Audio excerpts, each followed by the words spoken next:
NVIDIA, you would be so rich that you probably wouldn't even wake up and come to class. You'd probably just be partying in Dubai or something. Because if you own NVIDIA the last 5 years, you made 1,420%, which means that you took maybe a $10 investment or a $10 stock and you watched it grow into a $159 stock.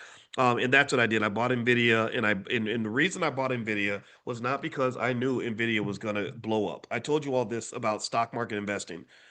All the research says you cannot predict the direction of an individual stock. So stop trying to do it. Just stop it. Stop doing it. It doesn't work. All the research says, I read thousands of papers on this. It's been concluded. You can't do that. People are going to lie to you, but they don't have a doctorate in finance. I do. I'm telling you, stop doing that. I bought Nvidia because I think some of you heard the story. I'll share it again, hopefully very quickly.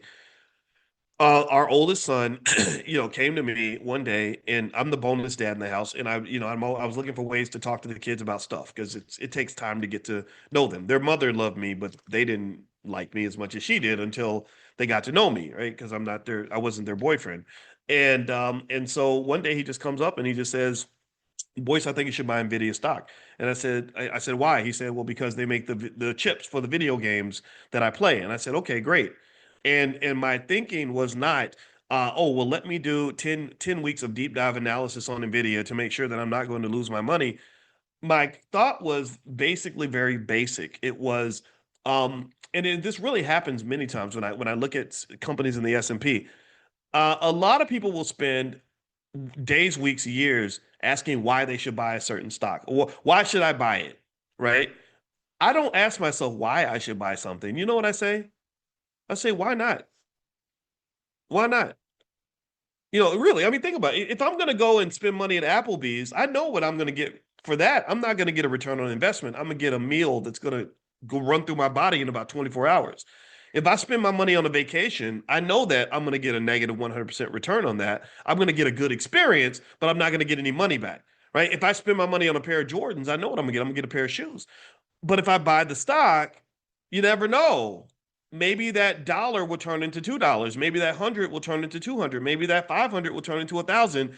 Or maybe the 500 will turn into 400. Maybe the stock will go down like it did with Target. But that's okay because you know what?